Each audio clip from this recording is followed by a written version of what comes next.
ბიძინა ივანიშვილის ამ ახალ საცხოვრებელ სახლთან ოქროყანაში შესაძლოა აქციების გამართვა აიკრძალოს. არალეგიტიმურ პარლამენტს კანონში ისევ ცვლილებები შეაქვს.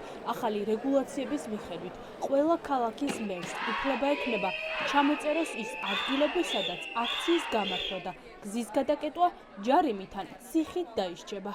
გარდა ისეთი გზებისა, რომლებიც არის უკვე განსაზღვრული მთავრობის დადგენილობაში, როგორც განსაკუთრებული კატეგორიის და მნიშვნელობის, სხვა გზებიც შესაძლებელი არსებობდეს, სხვა სატრანსპორტო კვანძები შესაძლებელი არსებობდეს თითოეული მუნიციპალიტეტის მიხედვით, შესაბამისად თითოეულ მუნიციპალიტეტს ექნება შესაძლებლობა, რომ განსაზღვროს ასეთი სატრანსპორტო კვანძების ჩამონათვალი ნუსხა, სადაც რომლებთან ბლოკირებაც გამოიწვევს სამართალდარღვევა, შესაბამისი კობახიძემ მისი ბრძანებით ცენტრალურ მაგისტრალებზე აქციების ჩატარება აკრძალა.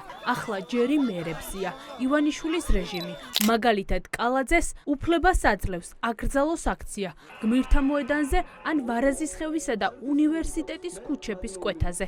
ასეთი უფლება ექნება ყველა ქალაქის მერს. რეჟიმი, რომელმაც აქციები ვერაფრით ვერ ჩაახშო, ახლა ცდილობს რუსეთსა და ბელორუსში არსებულ კანონებზე უფრო უარესი მიიღოს ადამიანების გამოხატვის თავისუფლების ჩასახშობად. სავარაუდოდ კიდევ უფრო დამძიმდება ეს ფონი და ეს სიტუაცია მე ამაში დარწმუნებული ვარ, იმიტომ სხვა გზა არ აქვს, ხედავენ უდიდეს ტალღას.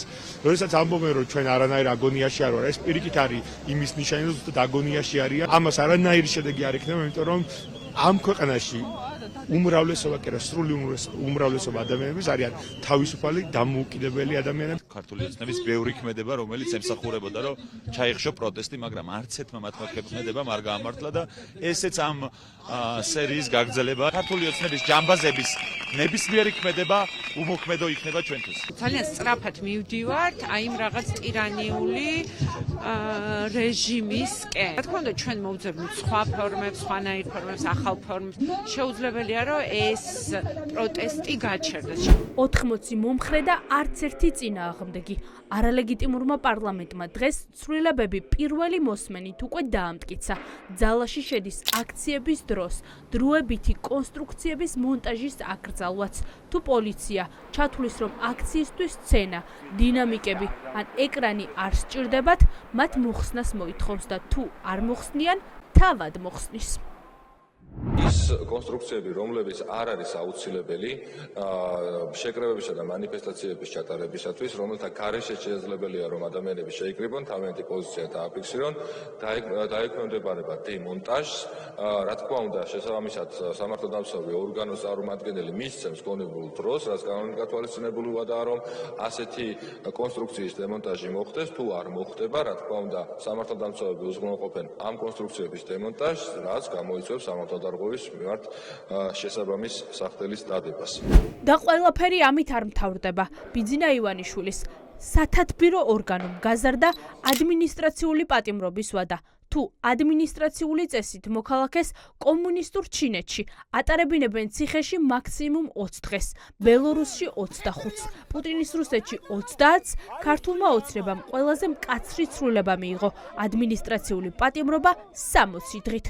ძალიან უსუსურო და სამარცხვინო არის ის ავტორიტარული მეთოდები, რომლითაც ცდილობენ, რომ აი საპროტესტო მუხტი და საპროტესტო განწყობა ხელოვნურად შეაფერხონ და როგორი კანონებიც არ უნდა მიიღონ, როგორი უსამართლო ახალი რეგულაციებიც არ უნდა მიიღონ, ეს მოქალაქეებში არსებულ ბრაზს და ამ წინააღმდეგობის სურვილს ვერ ჩაკლავს. ამიტომ ჩვენი პასუხისმგებლობა არის, რომ ყველა ასეთ უკანონობას უპასუხოთ უფრო მეტი პროტესტით, უფრო მეტი ერთიანობით. ქართული ოცნება თავადაც კი აღარ იგონებს არაფერს, ან ყველაფერს აკოპირებს რუსებისგან, იმიტომ რომ ამ ქვეყანას მართავს ივანიშვილის სახით და მისი გუნდის სახით რუსეთი.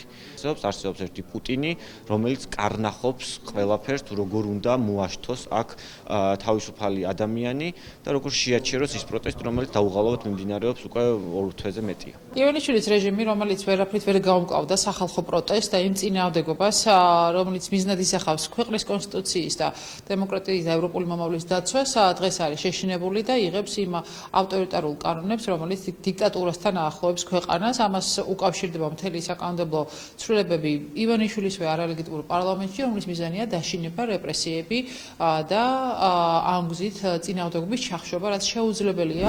27 ოქტომბრიდან არჩევნების გაყალბების და 28 ნოემბრიდან დასავლურ კურსზე უარის თქმის გამო ქვეყანაში პროტესტია. დაკავებებმა, ჯარიმებმა, წემამ და რეპრესიებმა შედეგი ვერ გამოიღო. ქუჩაში ისევ ხალხია.